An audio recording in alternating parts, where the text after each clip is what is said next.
Pokémon. Everyone knows it. Everyone has heard of it. You watching this right now already know what Pokémon is, so I'll get straight to it. If you were to walk up to me and ask, what is your favorite generation of Pokémon? The answer to that would be Generation 5. Black and White and its sequels are just amazing games. But as for my second favorite, it would have to be Generation 3. It was my first generation of Pokémon, and it means a lot to me. Though it wasn't just because of Pokémon Sapphire, Ruby, and Emerald, though they played a massive part in my love for it now. The main driving force? Pokémon Colosseum. A Pokémon spin-off that hosts its own region with its own rules, and was the series' first true jump into 3D. There was Pokémon Stadium and Pokémon Stadium 2 on the Nintendo 64, but that was just battling. There was nothing else to it, while this one has its own story mode and everything. And today I will guide you all through my recent journey, as well as give you my thoughts on the game as a whole. Without further ado, this is Pokémon Colosseum.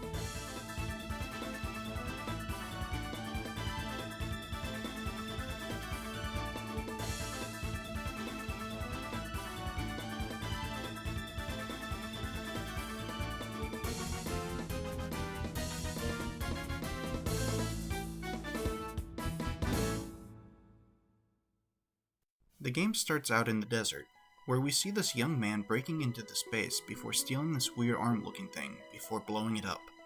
We learn that this man's name is Wes. The people we were stealing from is Team Snag'em, and that Wes was a former member. Isn't that such an awesome opening? Aren't there so many interesting choices that could be made with a protagonist such as this? This could probably be one of the best stories ever to grace a Pokemon game.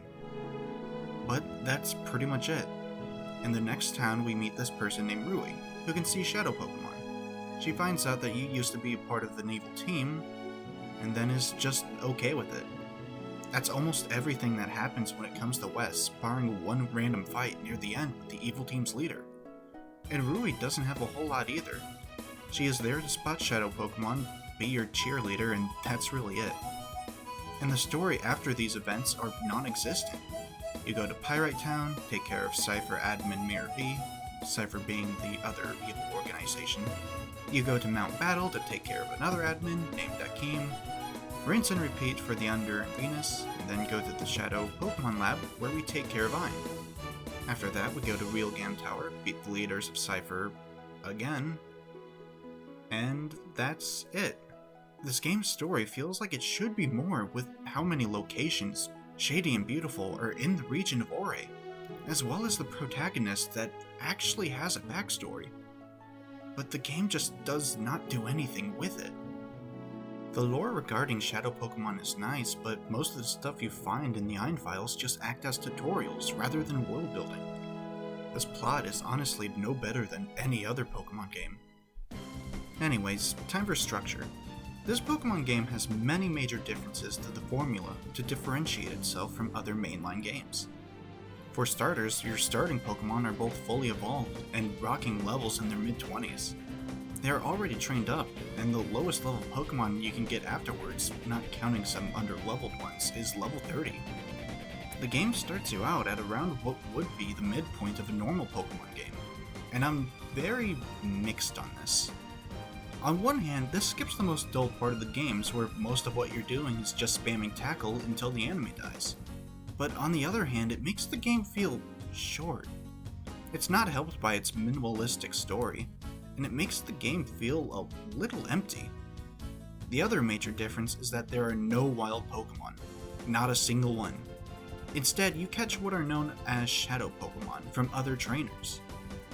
These shadow Pokemon have had their hearts sealed, and thus, in order to turn them back, you have to battle and be friendly towards it. This changes up the formula significantly, since it heavily reduces your options when it comes to Pokemon you can use. For instance, the only ghost Pokemon you get in the entire game is Misdreavus, and some of your better options for normal types in the main game are Pokemon like Grumble and Furret. However, I don't think this is a bad thing at all, especially with how the rest of the game plays out.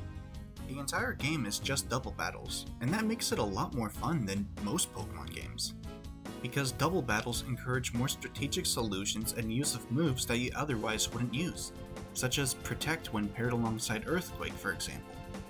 Despite your options being limited, it feels like the amount of things possible is limitless.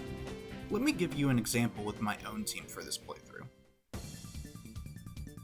My team consisted of Meganium, Macargo, Misdreavus, Ferret, Piloswine, and Altaria. This team doesn't seem like much, but they all have good synergy with the rest of the party. Meganium had Light Screen, which made him perfect to start off with to give everyone a special defense buff, and had Solar Beam and Synthesis to work well off of Macargo. Macargo has both Reflect and Sunny Day, Reflect helping his party's defenses and making him a physical tank, and Sunny Day to pop off Meganium's weather-based moves. Misdreavus by itself wasn't that great, but it had Levitate, which made it a fine swap when Piloswine was about to use an Earthquake. And it also had Pain Split if it wanted to equal out some health. On top of that, I taught it Thunder. High power, bit inaccurate, unreliable, but that's where Ferret comes into play. With its natural quickness, it could get off Rain Dance pretty early and set up Misdreavus' Thunder to have perfect accuracy, and had Protect for a while to allow it to be deployed alongside Piloswine as well. Altaria was a great mixed tank, perfect to switch into after Macargo and Meganium set up. It was also perfect to capture Shadow Pokemon with Dragon Breath and Sing, and had Fly to possibly trip up an enemy. Lastly is Piloswine, who seemed like a meh option, but it's a very physical-oriented fighter with Earthquake. With Macargo being the only Pokemon who really got hurt from it, he was able to spam the thing in most fights. And if the enemy was a flying type, he had Blizzard to give it a fighting chance. This is the type of thing I'm talking about. Even though the Pokemon themselves are limited, the amount of strategies you can think of is endless, and is what helps this game stand on its own 2 feet.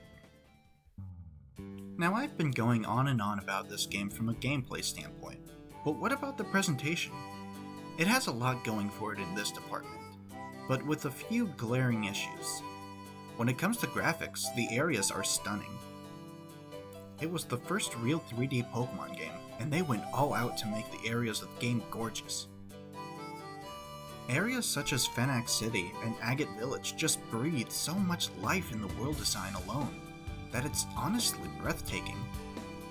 Railgun Tower is such a spectacle for the final area of the game, and it fits in perfectly with Cypher in their designs. The trek up Mount Battle is exhausting, but the progression of each area is just stunning. However, while the locations themselves look great, I can't exactly say the same for the models. The designs are great, don't get me wrong. West Mirabee, Venus, Ein, and Nazcor all look so iconic to me. But the models themselves look off. Sort of ugly even, especially in someone like Dakeem's case. The Pokemon look great, if you completely ignore the first generation. Generation 2 and 3 Pokemon look just fine in 3D. And while the animations are quite lengthy, they breathe a sort of life into all of them that many of the later games wish they could. But my god, the generation Pokemon look dreadful. They look like they were ripped straight out of Stadium 1, and, well, they were. So that at least explains it, but it doesn't excuse them for clashing so hard with the better designs. And Vulpix, oh my god, my boy, what did they do to you? The music, on the other hand, is just straight aces. The themes for Agate Village and Phoenix City are just so calming and remind you of how beautiful the region of Ori can be. And on the other side of things is the music for Pyrite Town and the Under, which remind you just how shady the whole region can be as well. Railgun Tower is also very uplifting right before Endgame. Right before it's taken away with the lame enemy is here theme. The Pokemon traditional theme of the Pokemon Center returns, and it sounds just as good as ever. And don't even get me started on the battle themes. I think this game has the best batch of battle themes in the whole series. We immediately start out with a battle with Ryder Willie. You see what they did there. And we get what is pretty much an exclusive theme to him, and it's just amazing. It fits perfectly for a friendly battle without too many stakes.